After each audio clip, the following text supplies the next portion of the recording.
Well, good to have you with us here as we continue the AWS Startup Showcase, and we're joined now by the CEO of BigID, Dimitri Sirota. And Dimitri, good afternoon to you. How are you doing today?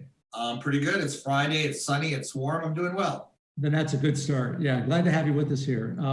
First off, just about BigID, and when you look at, I would assume these accolades are, they're quite a showcase for you. The World Economic Forum Technology Pioneer, Forbes Cloud 100, Business Insider Startup to Watch. I mean, you are getting a lot of attention, obviously, for and well-deserved, but when you see these kinds of recognitions coming your way, first off, what does that do to inspire, motivate, and fuel this great passion that you have? Yeah, look, I think all of these recognitions help, I think, affirm, I think, what we aspire to be, right? Provide preeminent solution for helping organizations understand their data, and in so doing, be able to address problems in privacy, in protection, and perspective. And I think that these recognitions are part of that, as are our customers, as are our partners like AWS. So they're all part of that admixture, and I think they contribute to a sense that we're doing some pioneering work, right? As the award from the World Economic Forum recognized. So I think it's important. I think it's healthy. It encourages kind of corporate esprit at the company, and I think it's it's very encouraging for us to continue and build. So let's talk about BigID a little bit. For our viewers who might not be too familiar, you are a fairly new company. Raised 200 million so far, 5 years of operations, coming up on 5 years. Yeah. But talk about your sweet spot in terms of the variety of services that you're providing in terms of protection and security. Yeah, sure. So we were founded with really this kind of precept that organizations need to have a better understanding of their data. I think when we got started about 5 years ago, most organizations had some view of their data, maybe a few of their files, maybe their databases. What changed is the emerging privacy regulations like GDPR and CCPA later forced companies to rethink their approach to data understanding, data knowledge. Because part of the core conception of privacy is that you and me and other individuals have a right to their data. The data actually belongs to us. Similar to when you deposit a check at a bank, that money you deposited is yours. If you ever want to withdraw it, the bank has to give it back to you. Right. And in a similar way, these privacy regulations require organizations to be able to give back your data or delete it or do other things. Mm-hmm. And as it happens, there was no real technology to help companies do that, to help companies look across their vast data estates and pick out all the pieces of information, all the detritus that could belong to Dimitri. So it could be my password, it could be my social security, it could be my clickstream, it could be my IP address, my cookie. And so we developed from the ground up a brand new approach to technology that covers the data center and the cloud, and allowed organizations to understand their data at a level of detail that never existed before, and still, I would argue, doesn't exist today, separate from BigID. And we describe that as our foundational data discovery in depth, right? We provide this kind of multi-dimensional view of your data to understand the content and the context of the information. And what that allows organizations to do is better understand the risk, better meet certain regulatory requirements like GDPR and CCPA, but ultimately also get better value from their data. And so what was pioneering about us is not only that level of detail that we provided, almost like your iPhone provides you 4 cameras to look at the world, we provide you kind of 4 lenses to look at your data. But then on top of that, we introduced a platform that allowed you to take action on what you found. And that action could be in the realm of privacy, so that you could solve for some of the privacy use cases like data rights or consent or consumer privacy preferences. Or data protection, data security, so that you can remediate, you can deal with data lifecycle management, you could deal with encryption, et cetera. Or ultimately what we call data governance or data perspective, this idea of being able to get value from your data, but doing so in a privacy and security preserving way. So that's kind of the conception. We want to help you know your data, and then we want to help you action your data so that your data is both secure, it's both compliant, but ultimately you can get value from your data. I want to get into this, helping me know my data better, because you've talked about data you know and data you don't, right? Yeah. And you're saying there's a lot more that we don't, or a company doesn't know. Yeah. then it's aware of. And I find that still kind of striking in this day and age. I mean, with kind of the sophistication of tools that we have and different capabilities that I think give us better insight. But I'm still kind of surprised when you say there's a lot of data that companies are housing that they're not even aware of right now. They're not, and candidly, they didn't really want to be for a long, long time. I think the more you know, sometimes the more you have to fix, right? So there needed to be a catalyzing event like these privacy regulations to essentially kind of unpack, to force a set of actions, because the privacy regulation said, no, you need to know whether you want to or not. So I think a lot of organizations for years and years, outside of a couple of narrow fields like HIPAA, PCI, unless there was a specific regulation, they didn't want to know too much. And as a consequence, there wasn't really technology to keep up with the explosion in data volumes and data platforms, right? The thing about like AWS didn't exist when a lot of these technologies were first built in the early 2000s. And so we had to kind of completely rethink things. And one thing I'll also kind of highlight is the need or necessity is not just driven by some of these emerging privacy regulations, but it's also driven by the shift to the cloud. Because when you have all your data on a server in a data center in New Jersey, you could feel a false sense of security because you have doors to that data center in New Jersey, and you have firewalls to that data center in New Jersey. And if anybody asks you where your sensitive data, you could say, it's in New Jersey.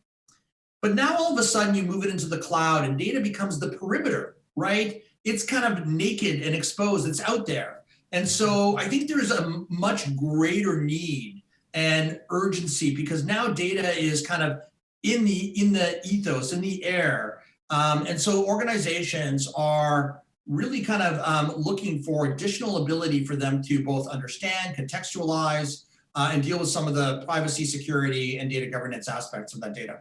So you talk about data, obviously AWS comes to mind, right? And, yeah, and that relationship that you have with them, it's been a couple of years in the making, things are going really well for you and ultimately for your customers.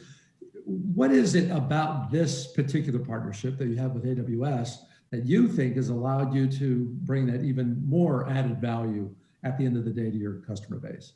Look, our customers are going to AWS because it's simplicity to kind of provision their applications, their services. The cost is incredibly attractive. The diversity of capabilities that AWS provides our customers, and so we have a lot of larger and mid-sized and even smaller organizations that are going to AWS.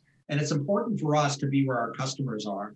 And so if our customers are using Redshift or using S3 or using Dynamo or using Kinesis or using Security Hub, we have to be there, right? So we've kind of followed that pathway because if they're putting data in those places, part of our job is provide that insight and intelligence to our customers around those data assets wherever they are. And so we build a set of capabilities and expertise around the broader AWS platform so that we could argue that we could help you, whether you keep your data in S3, whether you keep it in Dynamo, whether you keep it in EMR, RDS, Aurora, Athena, the list goes on and on. We want to be that expert partner for you to kind of help you know your data and then take action on your data. So the question about data security in general, obviously, as you know, there are these major stories of tremendous breaches, right? Yeah. State actors, in some cases. Bad guys. Yeah, really bad guys. And bad smart guys, unfortunately, and persistent, to say the least. How do you work with your clients in an environment like that, where these threats are never ending? They're becoming more and more complex, and the tools that you have are certainly robust, but at the end of the day, it's very difficult, if not impossible, to say 100% foolproof, right? You are absolutely safe with us, but you still you give these assurances because of your sophistication that should give people some peace of mind that yet it's a tough battle you're in. Yeah. So look, I think the first rule of Fight Club is that to solve a problem, you need to know the problem, right? You can't fix what you can't find, right? So if you're unaware that there's a potential compromise in your data, potential risk in your data, maybe you have passwords in a certain data store and there's no security around that, you need to know that you have passwords in a certain data store and there's no security around that. Because unless you know that first, there's no ability for you to solve it. So the first part of what we do, that kind of know your data, that KYD, is we help organizations understand what data do they have that potentially is at risk, may violate a regulatory requirement like GDPR or CCPA, things of that sort. So that's kind of the first level of value, because you can't solve for something you're unaware of, right? You need to be able to see it, you need to be able to understand it. And so our ability to kind of both understand your data, understand what it is, why it is, whose it is, where it came from, the risk around it, lets you take action on that. Now, we don't stop there. We don't stop at just helping you kind of find the problem. We also help you understand if there's additional levels of exposure. Do you have access control around that data, for instance? If that data is open to the world and you just put a bunch of passwords there or API keys or credentials, that's a problem. So we provide this kind of holistic view into your data, into some of the security controls. And then most importantly, through our application platform, our own apps, we provide ways for you to take action on that. And that action could take many forms. It could be about remediating, where you delegate to a security owner and say, hey, I want you to delete that data, or I want you to encrypt that data. It could be something more automated where it just encrypts everything.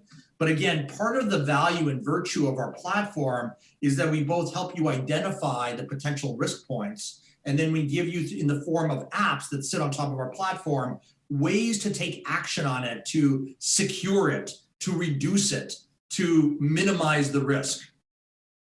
Because these threats are ever evolving, can you give us a little, maybe a inside peek under the tent here, a bit about what you're looking at in terms of products or services down the road here? So if somebody's thinking, okay, what enhanced tools might be at my disposal in the near term or even in the long term to try and mitigate these risks? Can you give us an idea about some things you guys are working on?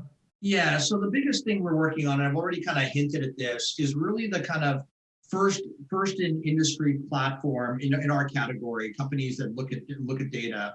And by platform, I mean something like that where you can introduce apps. So AWS has a platform. People can introduce additional capabilities on top of AWS.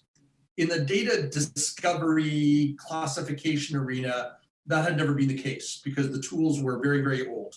So we're introducing these apps, and these apps allow you to take a variety of actions. I mentioned a few of them. There's retention, you could do encryption, you could do access control, you could do remediation, you could do breach impact analysis. Each of these apps is kind of an atomic unit of functionality. So that's no different than on your iPhone or on your Android phone. You may have an Uber app. When you click on it, all of a sudden your phone looks like an Uber application. You may have an app focused on Salesforce. You click on it, all of a sudden your phone looks like a Salesforce application. And so what we've done is we've kind of taken this kind of data discovery and classification and intelligence mechanism, that kind of KYD I referenced, and then we built a whole app platform. And what we're going to start announcing over the coming months is more and more apps in the field of privacy, in the fields of data security or protection, and even in the fields of data value, what we call perspective. And we're actually coming out with announcements shortly on this app marketplace, and there'll be BigID building apps. But you know what? There's going to be a lot of third parties building apps. So companies that do, intrusion detection and integrations and all kinds of other things are also building apps on BigID. And that's an exciting part of what you're going to see coming from us in the coming weeks. Great. Well, thanks for the sneak peek. And boy, I feel like we just barely scratched the surface here. Governance, compliance, right? Regulation, you have so many balls in the air, but obviously you're juggling them quite well. And we wish you continued success. Job well done. Thanks, Dimitri. Thank you very much for having me.